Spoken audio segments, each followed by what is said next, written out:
And we're live. Okay. And I'm live. You are live. Okay. Good evening. My name is John Grossman, and I'm a member of the Board of Directors for the Forest History Association of Wisconsin. And I'd like to welcome you to the second session of our fall webinar series titled Historic Logging Practices on Ojibwe Reservations, being offered by Ms. Cindi Stiles. Cindi has been a professional archaeologist for over 40 years, 30 of those years in Wisconsin. She has a bachelor's degree in history and a master's in anthropology archaeology. She's worked for the U.S. Forest Service, Wisconsin Department of Natural Resources, the State Historical Society, and most of the native tribes in Wisconsin and the Upper Peninsula of Michigan. Her research interests include the historic logging era, late 19th and early 20th century Ojibwe history, ancient rock art, the Civilian Conservation Corps, and the New Deal. Her primary interest outside of work is travel. She's visited several countries in South America, Africa, Europe, and Asia, as well as auto touring in the U.S. Lastly, we should note that among a series of board affiliations, she is the newest member of the Forest History Association of Wisconsin Board of Directors. As I now hand off to our presenter, please consider a couple of issues to aid the success of this webinar. One, note questions you may have for the presenter during the presentation, and then take time to pose them via the chat feature in Zoom at the bottom of your screen. If you're new to Zoom and have challenges navigating the system, you can pose a question to get help from our facilitator, also using that chat feature. After the session is over, I'm going to show you an email. This is at the same website that you signed up. The Forest History Association website offers our email, which is theFHAW@gmail.com. Consider offering us advice on this presentation, advice for us on improving offerings in the future, and so on. We welcome interaction. Along with you, we now look forward to this evening's presentation. Good evening, everyone. I can't see you, but I hope that you can see me, but especially that you can see my PowerPoint that's right up here. Tonight I'm going to talk about historic logging practices on Ojibwe reservations. And I'm going to be bouncing back and forth a little bit to provide context to some of the things that I'm going to say. So just bear with me, they will all come together in the end.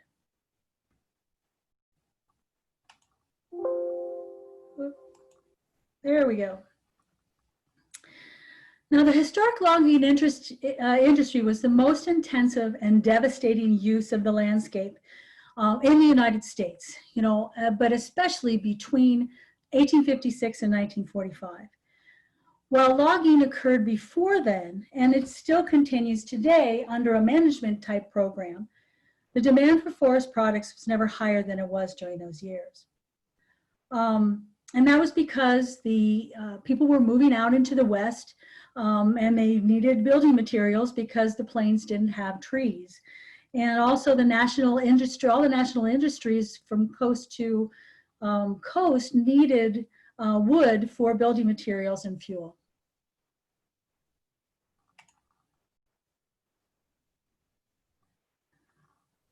The historic logging industry can be divided into three time periods: the Pinewood Era, Hardwood Era, Pulpwood Era. I'm going to talk a little bit about the I'm going to give you a little context for the Pinewood Era and the Hardwood Era, just mentioning the Pulpwood, but the other two are very important to what we're talking about today. The policy for logging reservations was a little bit different, as you will see as we continue here, but the technology and the methodologies were the same.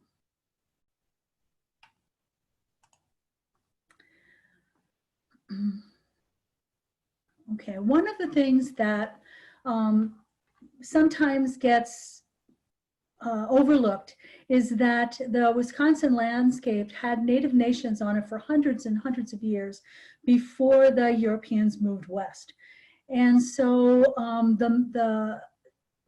the forests that the Europeans saw looked like pristine forests, but actually they had been managed for all of this time to promote species important to the native nations. Now, one of the things that happened with that is that before the Europeans actually arrived, diseases that had come with them across the Atlantic Ocean had spread faster. And so a lot of the areas had pretty much been decimated before the Europeans actually came through here with the fur trade.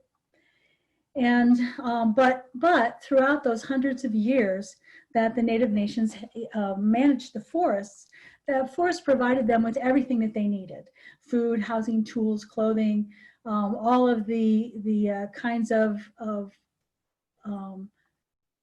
things that they needed: baskets, snowshoes, toboggans, cooking and eating utensils, plates, everything that was needed for their lives. Okay. Now, one of the things that I understand that you had a talk last night about the seasonal round, hunting, fishing, and gathering, that the Ojibwe did across the northern part of the state. And there were over 100 camps mapped by the General Land Office surveys in northern Minnesota, Wisconsin, Michigan, from Lake Superior south to the confluence of the St. Croix and Mississippi rivers. And I'm going to show a map in a minute, which you probably saw last night as well, because it was created by one of the researchers at Glyphwick. So I'll put that up, as a matter of fact. So these are all of the ones that were found in the General Land Office surveys, which was the group of people who came across and set up all of the township ranges and sections. These are just the ones that were found there. There are others that show up in different journals and other documents from the early part of the 1800s. And also, this map also shows the reservation areas for the tribes that live up here now. So I'm going to continue here. I'm not going to really go into a lot of massive logging because that was probably covered yesterday.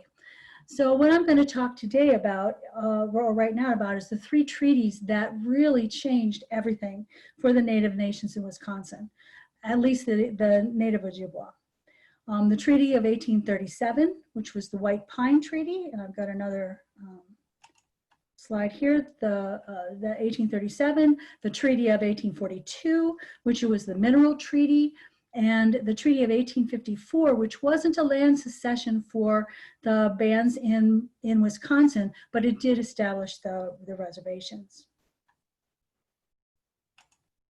Okay, so the first secession treaty was the Treaty of 1837, and that was for pine, primarily pine. And that was pretty much into the interior of northern Wisconsin.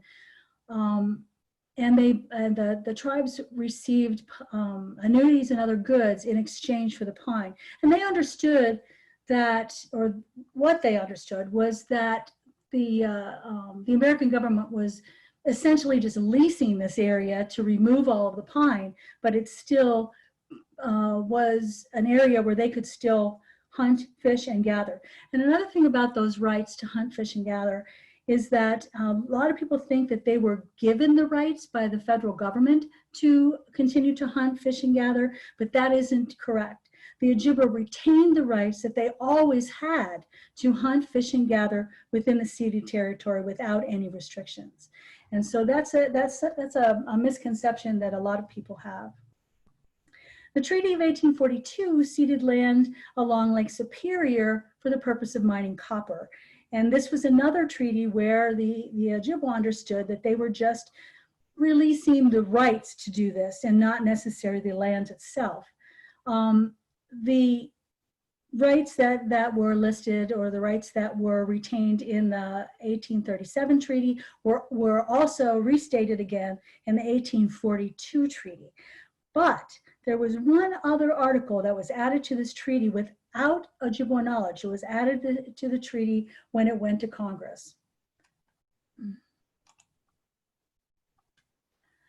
And that was that the president could remove the tribes from ceded lands at his discretion.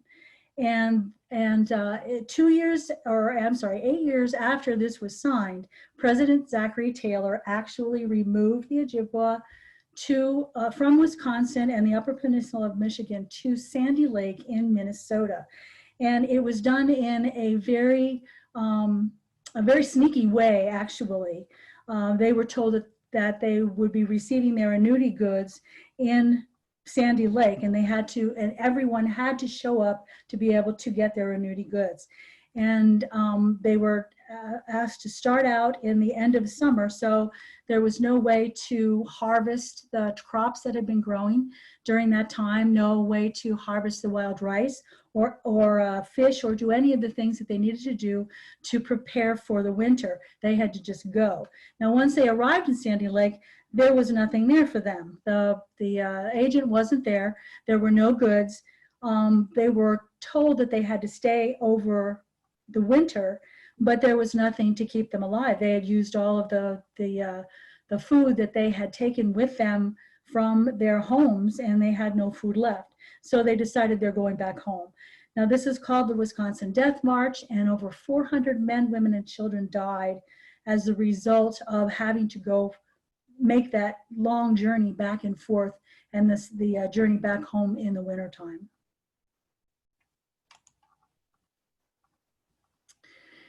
In 1852, the Ojibwe bands in Wisconsin and the Upper Peninsula of Michigan were led by Chief Buffalo, or representatives, not the whole tribes, representatives of the tribes were led by Chief Buffalo to Washington to talk to President Fillmore and to petition for him to rescind the order, the removal order, which he did. But at that time, the Ojibwe agreed to negotiate another treaty as a safeguard against any other removal orders. And what happened with this treaty was that there was no more land to cede to the American government. So what the government did is to tell the tribes that they had to establish reservations around the areas that they were living. Now, only 4 of the 6 Ojibwe bands were part of this treaty. Actually, Sakagan or Mole Lake believed that they were, but they were listed under Lac de Flambeau, and St. Croix was listed under La Coudray. And so there were only 4 areas that had established reservations. The other people in all of the other villages were expected to move to these reserves. And in this area here, there was a village at Pelican Lake. There was one in Trout Lake. There was one up in Mercer. There were several other smaller little villages that people moved into Lac de Flambeau.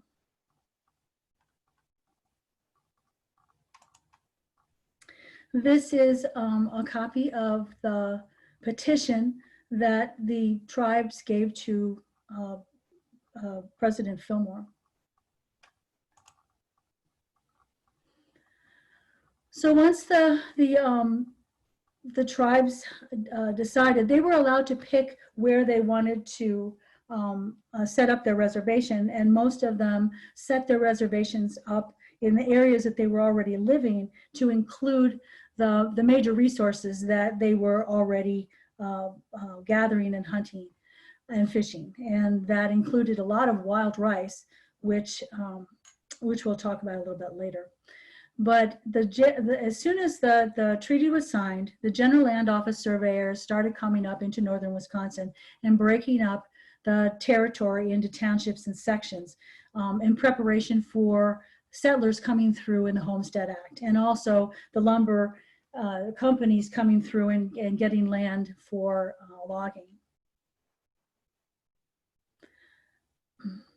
There were a few Ojibwe allotments done at this time. However, most of the people were still living on tribal land as community land rather than as allotted individual land. Okay, now I'm just going to jump to just give a little brief context for the Pinewood era. This was the first logging era, and it concentrated on logging pine and putting it on, logging pine, loading it up onto frozen streams and lakes, and then in the spring, breaking the dams that they built to keep them there and driving the logs to mills, booming them and shipping the lumber to wholesale yards. Early rail transportation, if it existed at all up here, was undependable, and water transportation was cheap, although it was dangerous to drive those logs down the rushing rivers. So logging was done primarily in the winter, and the pine was only cut within a reasonable distance from the water coast. So there was a lot of pine that was left in the woods along with the hardwoods after the Pinewood era was over. And this is just one picture of loading logs onto horse-driven sleighs. Okay, pine was cut because it floats.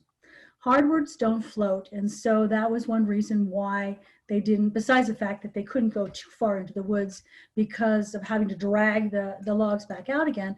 The hardwoods were not, they were not able to really do anything with hardwoods because they didn't float. So they were stacked behind dams and they were broken. And this was very, very labor-intensive way of logging. It was worth it because the logs that they did access and cut were very valuable, but all of the preparations had to be done by hand, building roads, dams, landings, camps, actually doing the harvesting and loading and unloading the sleighs, stream preparation for log driving, and the log driving itself was all done by hand by the people that were there. Okay. This actually has been mislabeled somewhere down the line. Netley Camp, Minnesota is not within the Lactaflammo Reservation. So, and this is also an Indian Division camp, a CCC camp, but I wanted to show this as a logging example. Now, another context that I want to present to you, because this will crop up throughout the rest of the talk, was the assimilation policy of the American government. And this policy had two goals, and it had actually one very major reason for being done, but it had two goals to do this. And the major goal was to be able to have and use as they wanted all of the land that had been held by the tribes for centuries. In order to get that, there were two major goals to do this.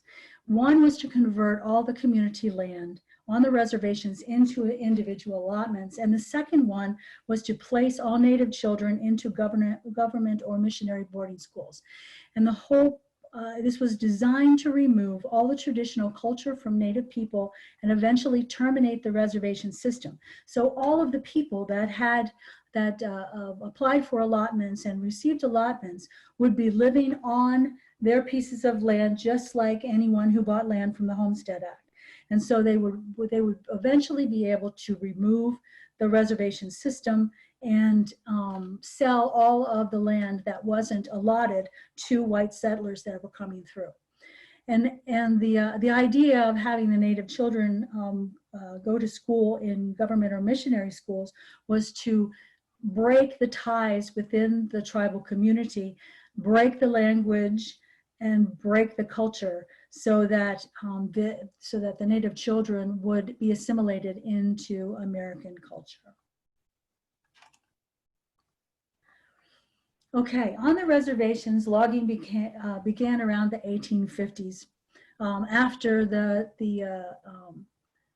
Treaty of 1854 was signed, and the land was divided up into town ranges section. It was primarily done, well, logging actually was unregulated by the government. It was unregulated pretty much by on the reservations as well, or at least it was very confusing, and all of the different Indian agents, which came and went every couple of years, did things differently. So annuity payments now from the treaties were ended, because the annuity payments were about 20 years.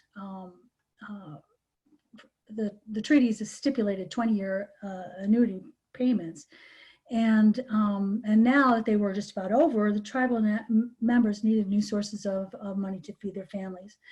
And so the Indian Service, represented by the Indian agent and the government farmer, each reservation was given a government farmer. That was one of the stipulations of the treaties. And the government farmer was basically the government's representative on the reservation. He reported to the Indian agent, and the Indian agent, of course, reported to Washington.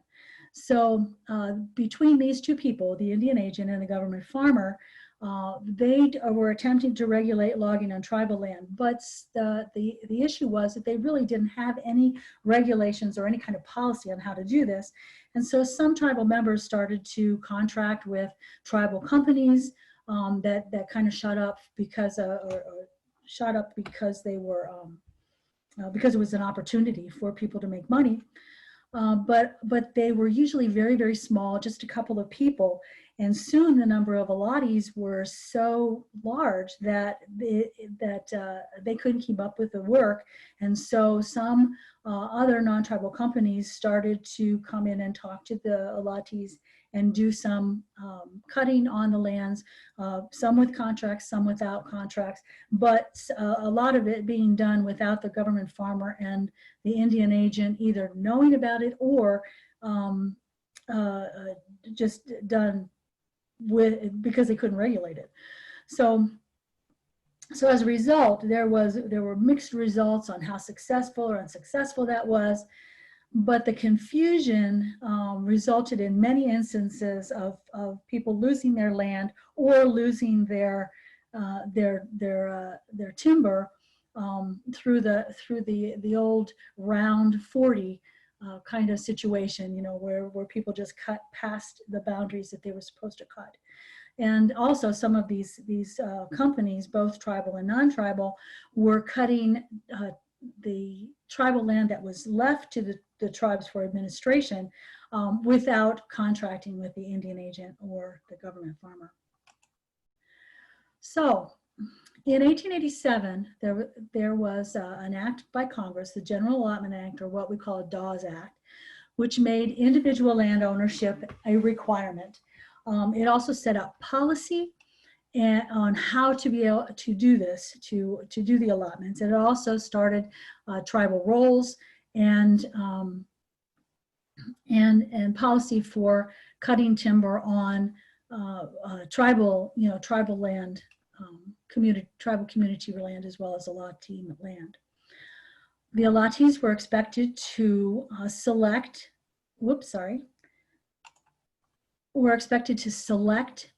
acres that they wanted to have for basically their homestead and their farms. And they were supposed to have it cleared and begin farming. So it was something that a lot of the tribal members had already started doing, but this was much more regulated and by the government farmer and the Indian agent. This land also, and this is an important thing as well, is that this land was held in trust by the federal government for 25 years for each allottee, which means that some of the fraud and some of the theft that was happening to tribal lands was stopped, at least for 25 years. Okay, now we're getting into the hardwood era. By the 1890s, when a lot of the major allotments were carved out and the timber started, the railroad lines were a lot more common up here in the North Woods. And the companies would be able to take or buy or rent track from the major railroad companies and construct narrow gauge lines into the interior to be able to pull out both the pine and the hardwood. So this allowed other tree species rather than just the pine to be cut. And also clear cutting started, which was really devastating, as you'll see in a minute. All the camps could work year round. The narrow gauge lines allowed the companies to transfer men, supplies, and equipment quickly from camp to camp. And also it was easier to pull up the narrow gauge when all of the timber around that area, around that camp was cut, and move that rail line to another area along with the building and the supplies and the men.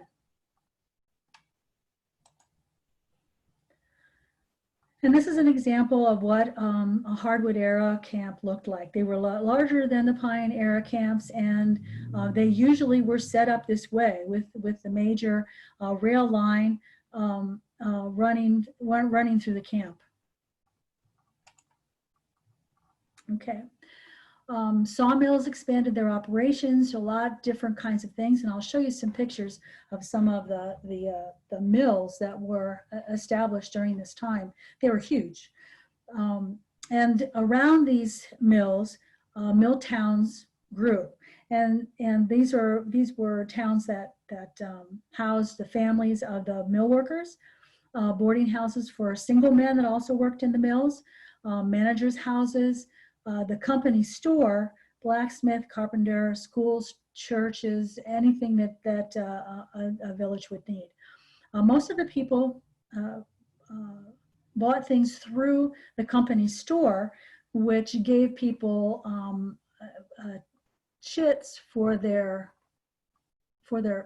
salaries rather than money, and so that they would have to use the company store to get their supplies. This is one of the early pictures of the Lac de Flambeau town that grew up around the mill, and the mill is actually off to the bottom of your screen. But I chose this one because you could see how many houses. There's a church. There's another church in here too, and there was also a public school in Lac de Flambeau for a while in this area. This is actually the town of Lac de Flambeau, the old village that most of the traditional people lived in, and that is still occupied today, was on the other side of Flambeau Lake. Okay, the logging regulations that the Indian Service required everybody to adhere to were mostly to regulate the logging companies that were taking logs out of the reservations, and the contracts that did or did not, were or were not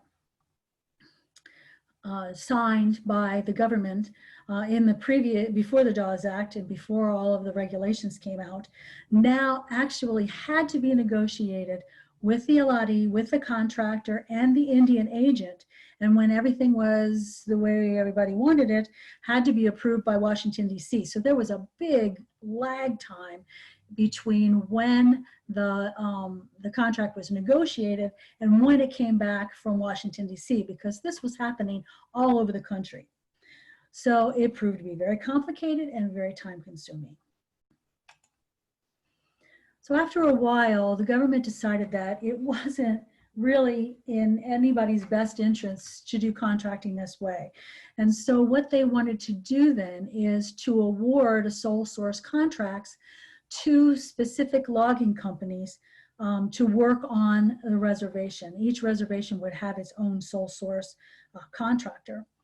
And in exchange for having a monopoly on the wood or the timber in the reservation, they had to negotiate and fulfill board feet prices that were market prices.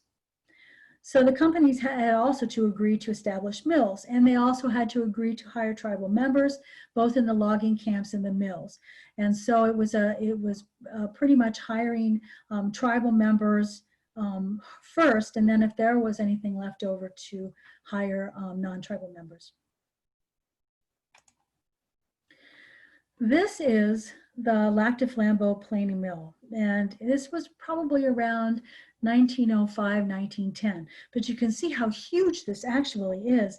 There are a couple of people standing, well, there's one person standing by the horse and sleigh, and there's another couple of people standing up on top of the boardwalk up there.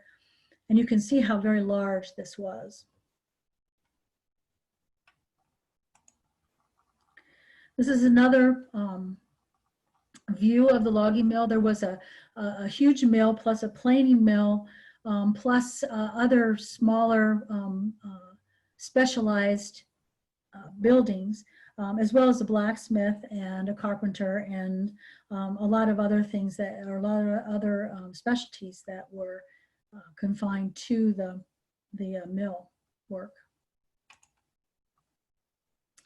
So now advertisements were sent out and the bids were reviewed and decided. Sometimes they had to go through the bidding process a couple of times for the reasons that, first of all, they couldn't get enough bids because the amount of wood that was out there wasn't really enough for the logging company to invest in a mill and invest in logging on the reservation. So in order to keep the logging companies happy, the Indian agent went to clear cutting. And so they were clear cutting every single allotment that was able to be logged, and even removing some of the specialized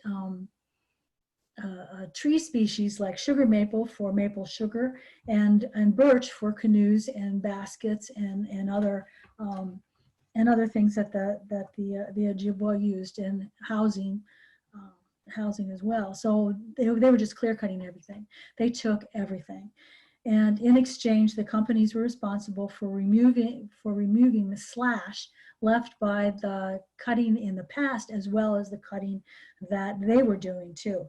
Because in the 1870s through the 1890s, there were massive fires that went through the reservations as well as off reservation, that was taking millions and millions of board feet out of play.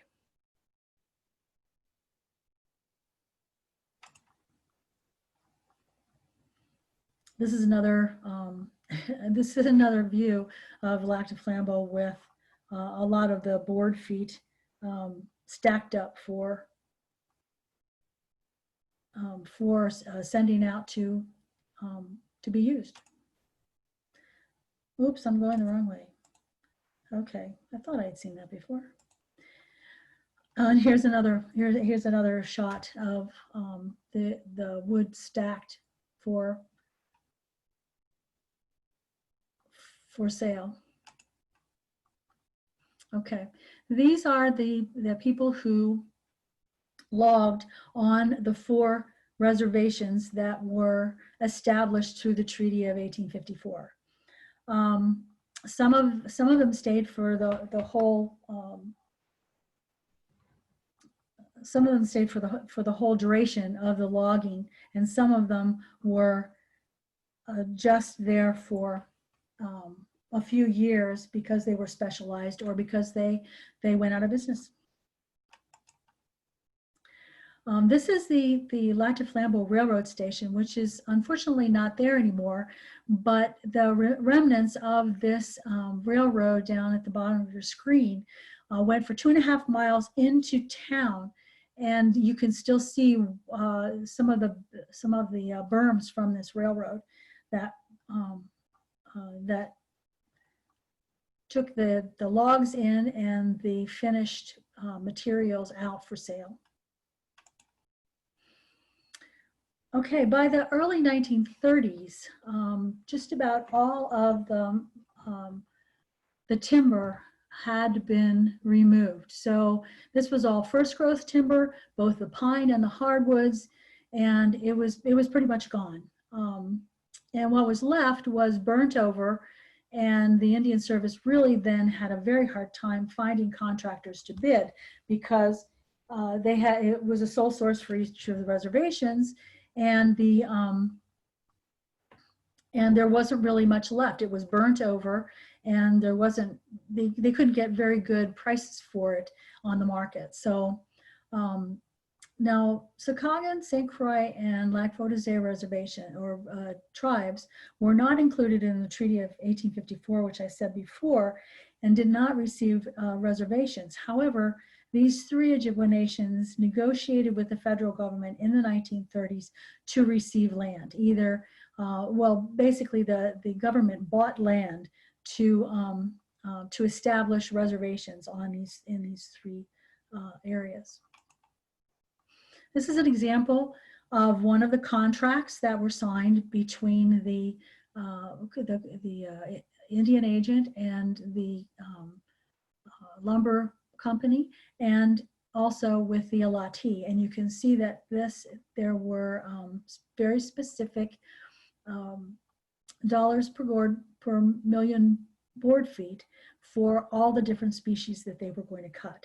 And the government actually looked over these contracts, looked over what was actually cut to make sure that the tribal member or the allottee was getting the money that they were due.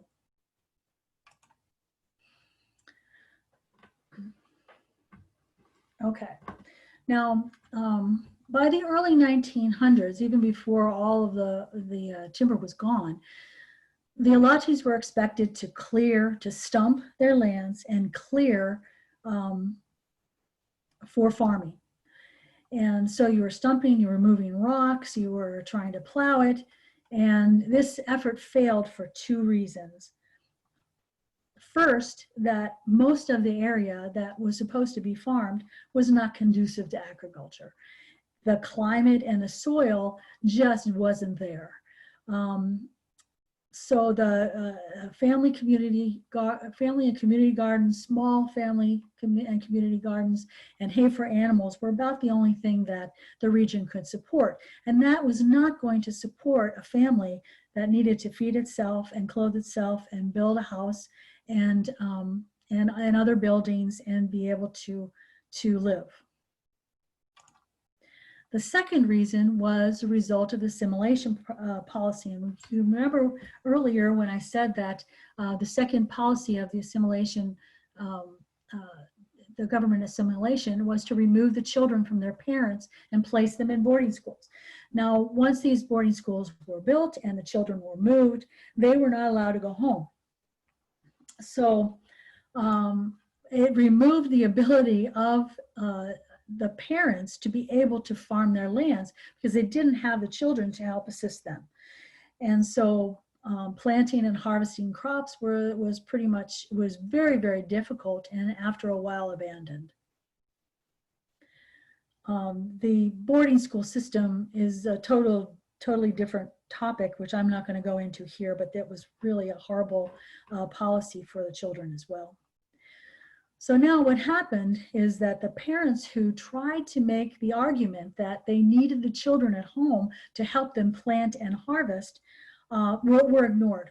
They were ignored, and they were told that they had to get their children into the school, or they were denied the money for building equipment, food, housing, whatever it was, furniture, whatever it was that they needed to buy, horses, wagons, everything that they needed. What happened with all of the money for this is that once the allotment system got into, was established through the Dawes Act and was mostly regulated pretty heavily after that, the Indian agent was controlling all of the money that the tribal members made. So it wasn't just the timber sales, but there was also for outside labor if they worked in a mill or a camp, or worked for a mine, or inherited money from another relative. All that money was to go into an account that was controlled by the agent, and these were bank accounts that the allottee or the tribal member could ask for a statement from the agent to make sure all of their money was being banked the way it was supposed to be banked. So the agent controlled the distribution of funds, and sometimes it was very there was no real reason for some of the requests to be denied, and the agent could refuse it for any reason at all. They tried to use this to control everything that was going on within the lives of tribal members. The most common of these denied requests were not putting your kids in school, or not clearing and planting their allotments, or not showing up for work at the mills, or it could be absolutely anything at all. And then, as I said before, most supplies were purchased at the mill stores. These were inflated prices that they had to use their chits for if the mill decided to pay their employees that way. And the Indian agent, the stores would send the bill directly to the Indian agent, and the Indian agent would decide whether to pay it or not. Now, if somebody wanted to buy a piece of furniture or certain kinds of supplies, they had to get the permission of the Indian agent before they ordered it from the store. And so that was a control in the life of people that was just unconscionable. Like I said before, allotted land was held in trust by the federal government for 25 years. The trust stipulation began to end in the 1910s, and many of the tribal members lost their land through fraudulent back tax claims by the local governments and theft through shady loans by outside agents, and the lack of timber payments when the allotments were logged off. And so it wasn't until the 1950s and 60s when inventories of lands were completed that the implications of this land loss was really addressed, or understood first of all and then addressed by the federal government. And the government started to buy back land to be placed into tribal management. Now, with conservation, about the 1930s, the Native nations, the federal government, and the state were all becoming concerned with the clear cutting and what it was doing to the forests, and all of the fires that resulted in the buildup of fuel. Cutting too close to streams and lakes had dangerously reduced the wild rice beds, which were a staple of Ojibwe life. And also other plants and animals and other resources had been depleted or destroyed.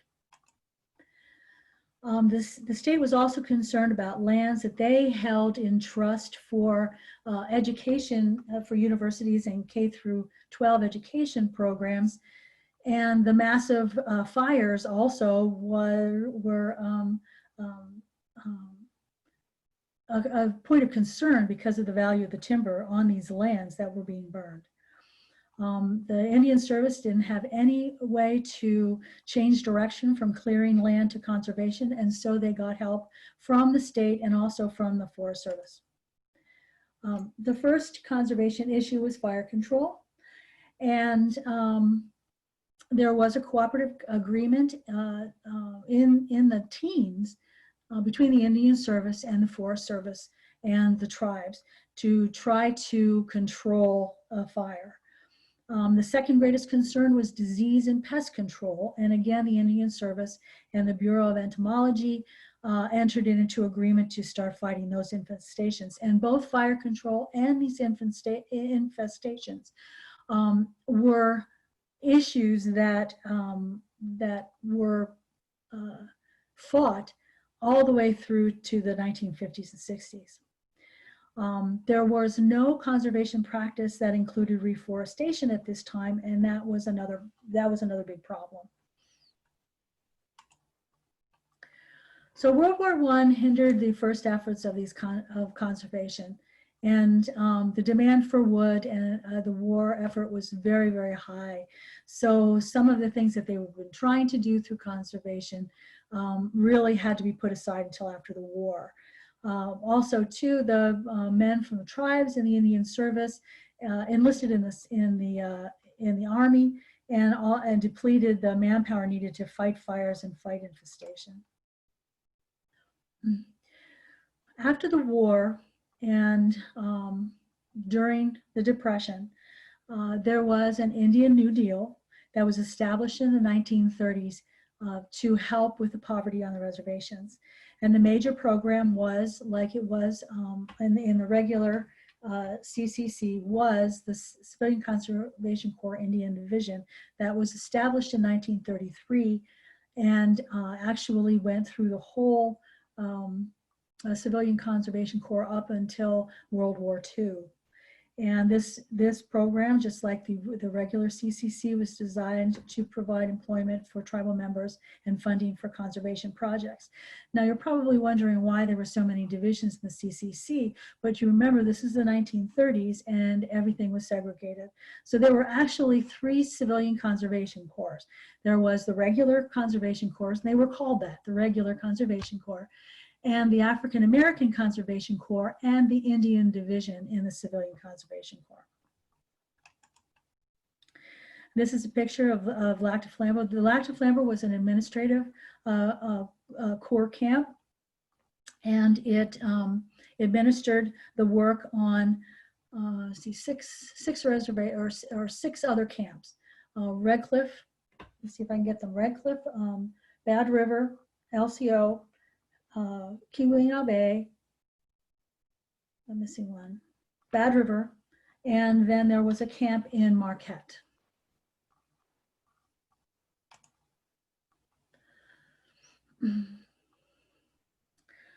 The Civilian Conservation Corps had several goals that they needed to address. And a lot of it was infrastructure, but also a lot of it was reforestation and fighting fires. And so they really weren't into a program of collect or producing inventories of the forests or looking at sustained yield and forest management. They were just trying to reforest and make sure that things didn't succumb to fire again. This is a group of people in a camp.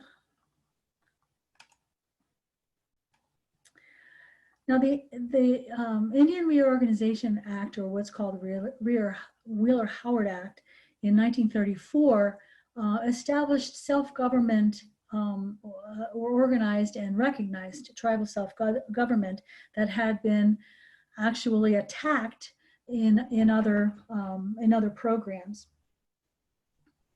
And the decisions that were made on tribal lands included participation by tribal government to a certain extent. The federal government purchased lands, and this is where the St. Croix Ojibwe and the Sakagin Ojibwe were recognized through the treaties and also acquired a land base and a reservation.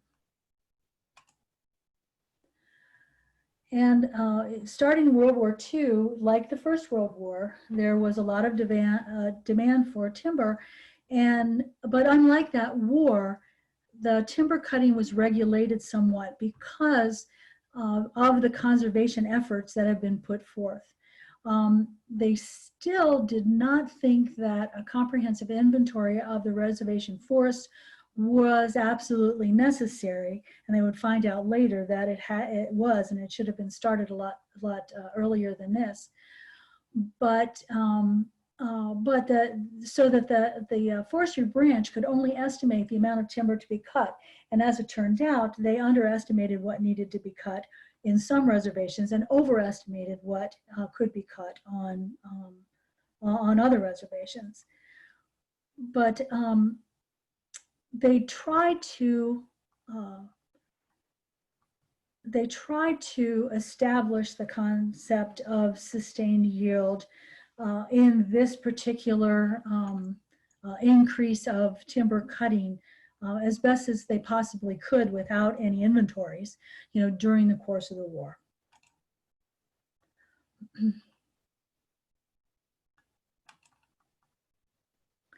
After the war, the demand for wood products did continue, but the Indian Service started balancing sustained employment for tribal members with preserving tribal resources through a sustained yield. The tribal councils were challenging decisions that the Indian Service was making because there was very little data and very little tribal participation, even though they were supposed to be participating in all the decisions that were going through. So in the late 1950s, Congress increased appropriations to develop a data-based program, which included doing inventories of the forests. So the continuous forest inventories were started, and the tribes also were able to use Public Works Acceleration Act of 1962 to employ tribal members to conduct reforestation and timber stand improvement projects. And these things are going on today. But they also used some of the information that the tribal members were compiling through their work in the forest to develop inventories and complete these inventories and some forest management plans with 10-year goals to be given to tribal councils for their review and approval. This also is something that is going on today.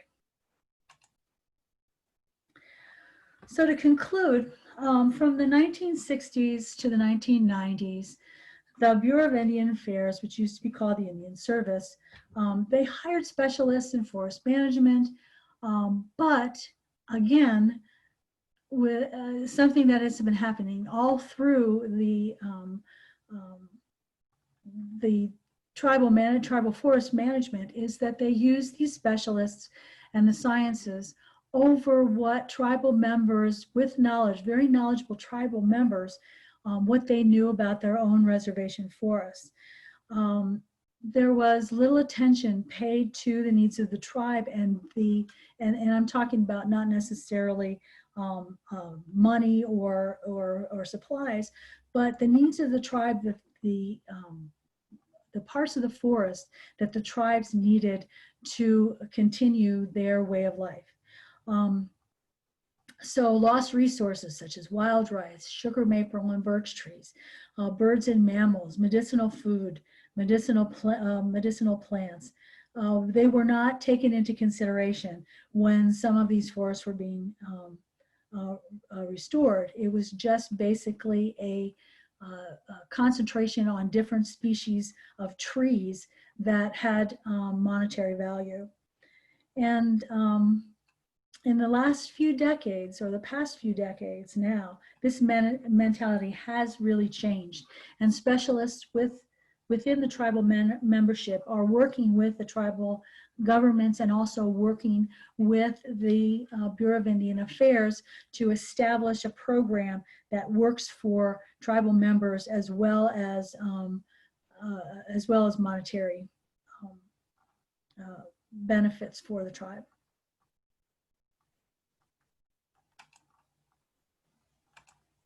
And that's all. So thank you very much, Cindi. And we'll wait for some folks to enter some questions into the chat. I don't have anything right now, but maybe I'll start off with a question of my own. What is the status of the Lac-Vieux-des-Aires tribe? I think you had mentioned that they didn't receive a reservation allotment. That's true. They were, let me see. Okay. I was just wanting to make sure I didn't mute myself. They were in the same situation as St. Croix and Secaucus. And around the same time too, the 1930s, 1940s, the government bought some land for them. It is very small amount of land that's up by Lac Vieux des Aires on the northern side of Lac Vieux des Aires. They still, however, did they were, I guess they weren't, they didn't have as much trouble with people encroaching on what they were doing until the water powers, you know, that went through Lac Vieux des Aires started to play with the water levels in Lac Vieux des Aires and started to flood out or leave dry the wild rice beds that are up there. So their concentration wasn't necessarily on forest products, but on tribal products that were important to the tribe. But the government did buy land for them and establish a reservation. So it'd be similar to the Secaucus and the. That's correct. We had a question about, will the PowerPoint be available? And the session is being recorded, so to replay it, and it will be on the Forest History Association YouTube channel eventually. I think Cindi would certainly be willing to share the slides, wouldn't you, Cindi? I would. I will share the slides. I will remove the photographs though, but I will share the slides with you. Okay.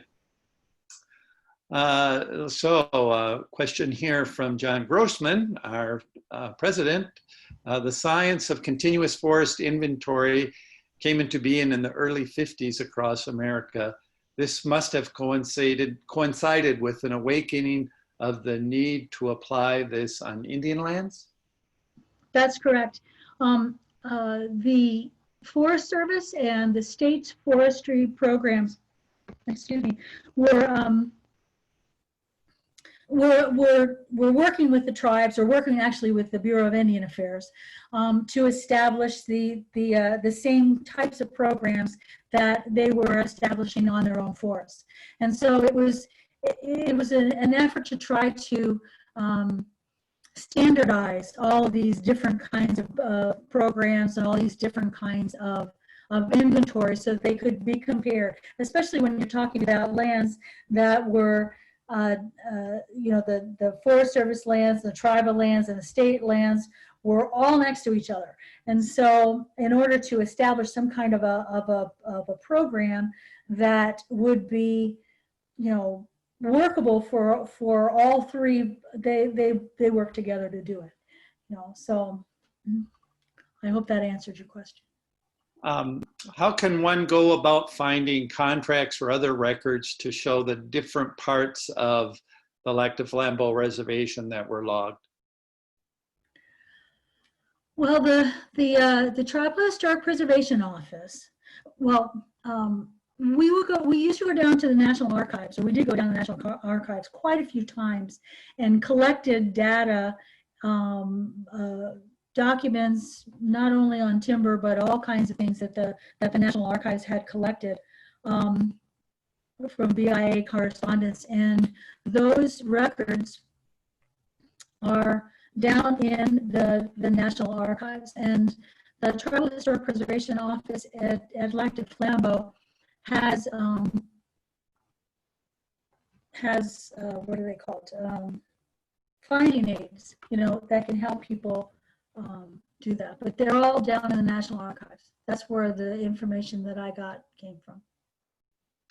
Okay, we're having just a little problem with your audio, Cindi. If you could talk into your microphone a little closer or something, that might help. Is the experience of the Ojibwe different from the Menominee somehow? If so, why? It is different, but I am not familiar with all of the different issues that the Menominee had to overcome. The Menominee, their reservation was terminated for a while and they got it back. they have had control over their forestry program in a much, much more active way than any of the other tribes in Wisconsin. Not, you know, the Oneida, the Stockbridge Munsee, the Ho-Chunk, as well as the Ojibwe. Of all of the tribes, the Menominee had a better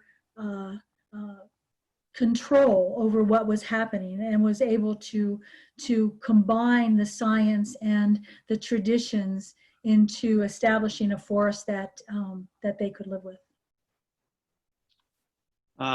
So then the next question, are the Gliffwick scientists, that's Great Lakes Indian Fish and Wildlife Commission scientists, the primary source of data for tribes nowadays?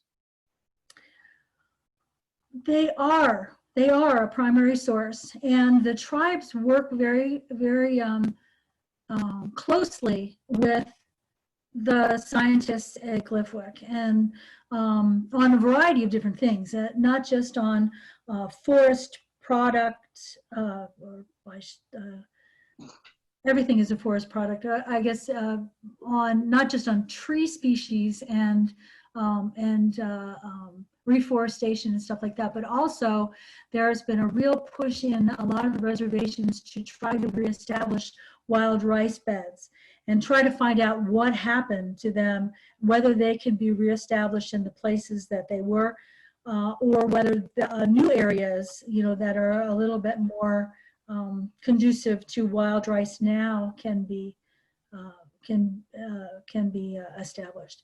And I know that the Great Lakes Gliffwick is a part of that, a very important part of that, as a matter of fact. Yeah, I might just add a little bit to that from my work at DNR. You know, most of the tribal governments have their own natural resource department, and they take primary responsibility for their reservation lands. And then Gliffwick provides a lot of support and background for them to do that. And then Gliffwick also has more responsibility for the ceded territories and Lake Superior and some of the bigger water bodies. So they work hand in hand, but most of the reservations have their own tribal natural resource department. Yeah, they do. So another question here, where does one find data on Ojibwe participation in the White Pine lumbering era? How many worked in the woods or owned or managed mills in Wisconsin? Did tribes other than LDF have mills? Have what? The last part? Besides LDF have what? Did tribes other than Lac du Flambeau have mills? Oh, mills. Yes, I'll answer the last one first. The companies that were hired to cut or contracted with to cut the wood on reservations they were required to establish mills on the reservations that they were cutting.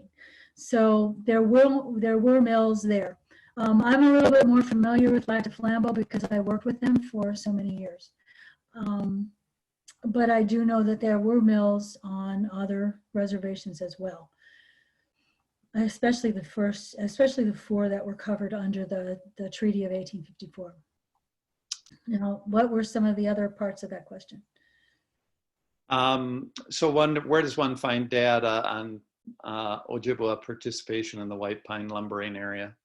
How many worked in the woods and managed and owned mills in Wisconsin? Again, it's the National Archives down in Chicago. The archives were, the archives are regional, and so Wisconsin falls within the Chicago National Archives region. What they have down there is correspondence and maps and other documents that the Bureau of Indian Affairs were required to submit to them once they were finished. Now, unfortunately, they're not all inclusive, and sometimes you find gaps in what's down there. But there are,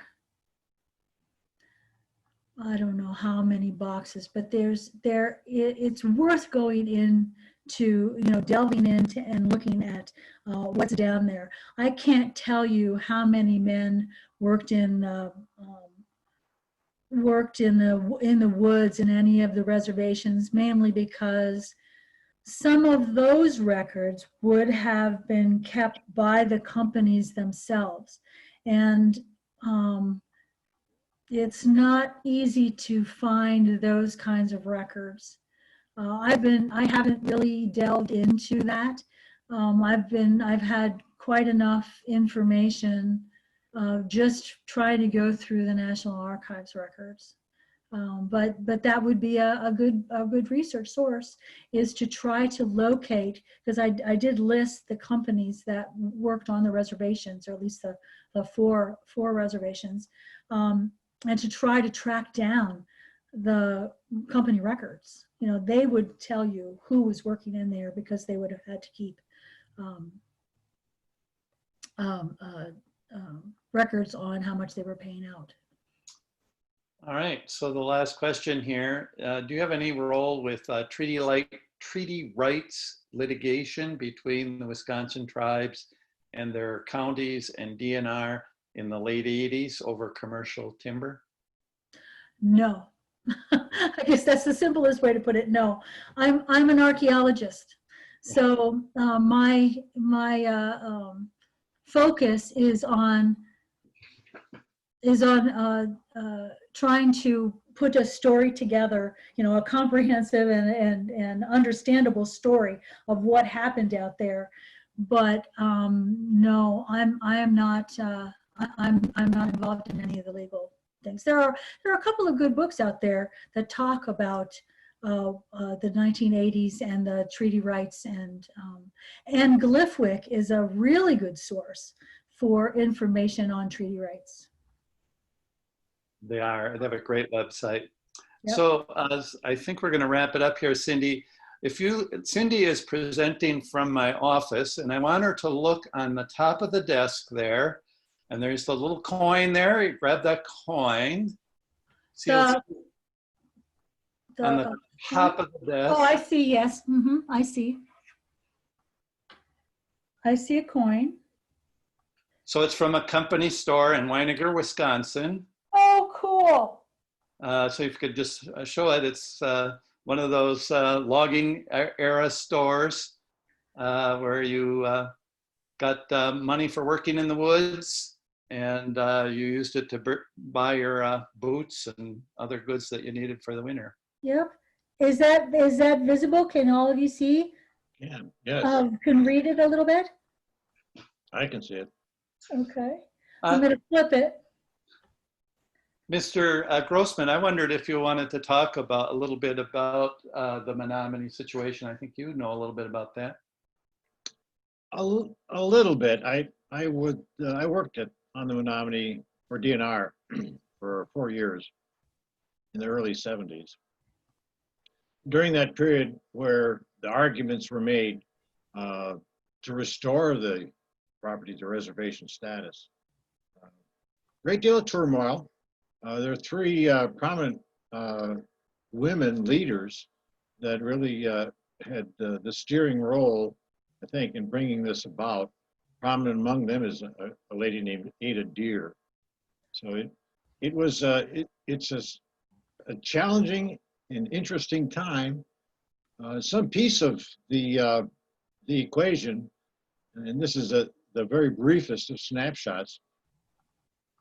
The science of continuous forest inventory that brought about the ability to actually measure growth on a defined tract of property, the science associated with that came into being in the early 50s. And as a product of that, there was an initial measurement of the permanent plots on the reservation, probably in the late 40s, early 50s. 10 years later, they remeasured and were able to determine the amount of growth. And a basic precept of forestry is that you shouldn't cut more than you grow, over a span of time. And it was determined as a product of that there had been overcutting, governed by the Bureau of Indian Affairs at the time. And so a lawsuit was brought by the tribe against BIA for mismanagement, and they won that lawsuit. Wow. In the course of making the payout associated with the damages, the federal government subjected them to termination as a tribe, and so they reverted to county status. I think it was like 11 years or so, and then moved to a return in 76, as I recall. So it's an interesting story. We're in the process now as an organization of doing some archival work of a man named Cal Stott, who led the science development of this continuous forest inventory for the whole country. He had an office in Milwaukee, so he's in the Wisconsin Forestry Hall of Fame, and we've taken in a lot of his records. I don't think they're totally, this is an exhaustive supply, but we have some documented records that we'll be placing in the archives that we maintain at Stevens Point. So interesting stuff. And this was a fascinating program. Sometimes you get a movie and you watch it and you put it in Goodwill, but there are some movies that you watch over and over. And I think there's more information here that I could take in and digest in one setting. So I expect to visit this when it's posted to YouTube several times. Thank you so much for the work on this and this offering, Cindi. Well, thank you. I do have one more comment to read here. I think it's important, and it relates to what John was just talking about. It says, "Miigwech for the presentation. I'm the wildlife biologist at Red Cliff and have some forestry involvement as well. While most, if not all, regional tribes have their own natural resources and environmental staff, forestry is probably the one brand or discipline where BIA remains a major player in managing on-reservation resources. In some cases, BIA foresters are charged with doing inventories, planning harvests, developing sale and contracts, etc., for multiple reservations. An example being Red Cliff. While at other reservations, BIA foresters work primarily with a single reservation, like at Grand Portage. Here at Red Cliff, we have some input on sales, evaluate potential impacts of projects and development on the forest and wildlife habitat. However, I feel like we still have some disconnect between BIA management and goals and actual tribal desires." No question really, just a comment, miigwech. And I think that says it a lot about the history too, that this has been going on for many years, and it's heartening to see the tribes have more input into the process, and yet there's still some issues that need to be worked on. Yeah, there are. All right, so mostly I have lots of good comments in the section here, Cindi, that you can go back and read, but thank you again. And look up the forest history webinars for next week. There will be, I believe we have the Thunder Lake Narrow Gauge next Tuesday, and then on Wednesday during the daytime, not an evening presentation, we have the school forest program, correct, John? I think so.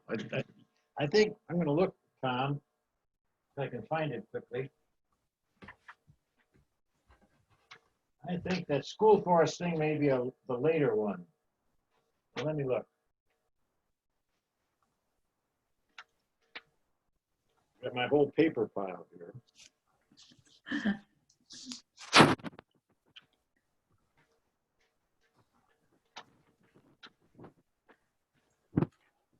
Can't find it off the top of my head.